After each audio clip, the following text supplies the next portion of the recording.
J'ai trouvé une nouvelle. Parce que je le vaux bien. Ben c'est ça, ben voilà. Faut toujours qu'on trouve une astuce pour démarrer une vidéo. On est avec Eric Menz, qui est le responsable de la société Vitex, et on va partir là en forêt pour agréner. Tout à fait. Et avant qu'on parte agréner, vous vouliez nous montrer le bloc moteur autoporté. Avec les différentes fonctions. Voilà, alors justement, comment est-ce que ça fonctionne? Alors, donc ça, c'est la partie basse, c'est-à-dire c'est la partie qui est sous le container.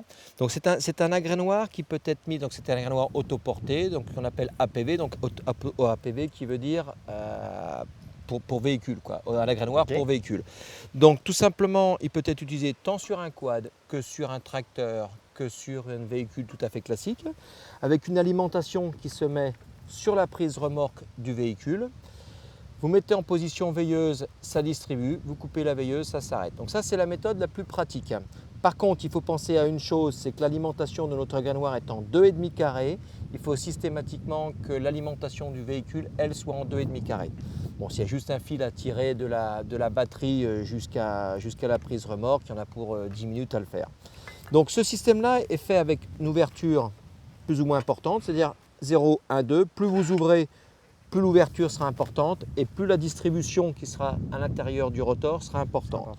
Donc le système sur le côté permet justement avec cette petite clé-là, comme on va le voir tout à l'heure, cette petite clé-là permet justement de l'orienter dans toutes les positions, c'est-à-dire qu'il est orientable sur 180 degrés. Donc l'intérieur, il y a donc un disjoncteur. Si un jour dans votre maïs vous avez tout simplement donc un caillou ou un petit morceau de bois, plutôt que de griller le moteur, ça disjoncte tout simplement. Donc ce système-là, c'est un système qui est fabriqué directement dans nos locaux, donc qui est fait artisanalement, sur lequel, si un jour malencontreusement vous cassez quelque chose, on aura toujours la pièce qui correspond de toute façon pour vous l'échanger. Donc ce que l'on va faire, c'est qu'on va le mettre en situation sur le terrain pour vous montrer un petit peu comment ça se passe. Et vous allez voir, par contre ne restez pas à côté, ça fouette, si vous l'allumez, ça fouette très très fort. Okay. Très très fort. Ça fouette. Donc ça, c'est ce que l'on appelle le rotor. Le rotor, c'est la partie qui est à l'intérieur qui permet l'évacuation du grain. Donc grosso modo, c'est la seule pièce d'usure qu'il peut y avoir à l'intérieur du bloc moteur. Il faut changer ça quasiment tous les 30-35 tonnes en fonction de la qualité de votre maïs. Et l'usure se fait que les balais qui sont à l'intérieur vont venir quasiment à environ 1 cm et donc ça projettera beaucoup moins loin. Donc dès que vous voyez que ça commence à projeter à une dizaine de mètres, ça veut dire qu'il y a un problème. Sinon, c'est du matériel qui fait pour projeter à 25-30 mètres. Ok, et en voiture. En voiture.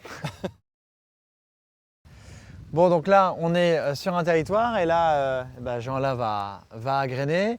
Vous avez disposé justement l'agrénoir sur le quad. Ouais. Alors, je crois qu'il faut faire très attention à ne pas se mettre derrière le quad. Tout à fait, parce que ça pulse, c'est bien, c'est-à-dire que ça balance du grain quasiment à 25 mètres. L'avantage de ce système d'agrénoir, c'est qu'on peut commencer donc à agréner. C'est-à-dire que ça évite en forêt domaniale, par exemple, où ils n'ont pas le droit d'agréner sur les banquettes, tout simplement d'agréner à partir de 2,50 mètres. C'est-à-dire que le grain rentre uniquement à l'intérieur de la forêt, mais ne se met pas sur le chemin. L'avantage de ce système-là, c'est qu'il y aura plusieurs niveaux de débit, c'est-à-dire que vous pouvez mettre la quantité que vous avez envie de distribuer en fonction d'un petit peu des animaux. Okay. Vous pouvez l'orienter de telle façon que vous pouvez le mettre sur les côtés, à droite, à gauche, derrière, c'est-à-dire qu'il est orientable sur 180 degrés. Et l'avantage de ce système-là, c'est que ça permet surtout de maintenir les sangliers à l'intérieur de la forêt, plutôt d'éviter de les avoir dans les cultures. Ça va jusqu'à quelle distance? Alors bien sûr, plus il est mi-haut, c'est-à-dire que par exemple sur un quad, ça va à une vingtaine de mètres, et plus il est mi-haut, ça peut aller à 25-30 mètres. D'accord. Okay. Donc l'intérêt, c'est de le mettre effectivement sur l'arrière. Alors il peut être positionné soit directement sur la boule, comme il est exactement là, ou directement sur un emplacement de crochet d'attelage sur lequel il sera beaucoup plus stable. Et donc c'est un petit peu les deux, voire même sur un quad, sur le porte-bagages du quad, sur l'arrière si vous n'avez qu'un quad. Donc on peut utiliser sur un quad, sur un 4x4 sur un tracteur, sur tout type de véhicule, à partir du moment où tout simplement l'alimentation est en 2,5 carrés, c'est-à-dire que la grosseur du fil est en 2,5 carrés, c'est juste une adaptation à mettre sur un véhicule tout à fait traditionnel. Quand on le charge au maximum, on a quelle quantité à l'intérieur? C'est un conteneur, sur ce système-là, donc c'est un conteneur qui fait 80 litres, c'est-à-dire 55 kg de maïs. D'accord, 55 kg de maïs. Qui permet déjà de distribuer. Bon après, en fonction de la vitesse à laquelle vous avancez, il y aura plus ou moins de grains en fonction de tout ça, quoi. D'accord. Ok, très bien. Et donc, C'est l'idéal. Bon, le souci qu'il peut y avoir par rapport à ça, c'est que si vous avez des pigeons, c'est toujours un petit peu contraignant parce que les pigeons viennent taper là-dessus. Donc l'intérêt de ce genre de mécanisme, c'est soit de faire très tôt le matin ou très tard le soir afin d'éviter que les pigeons viennent taper dedans, ou les faisans, etc. Mais enfin bon, ça fait toujours plaisir à tout le monde. exactement. Et c'est le un but. Petit peu l'intérêt. C'est Ok. un petit peu l'intérêt. Très bien. Et disponible sur le site, évidemment, vitex-chasse.com.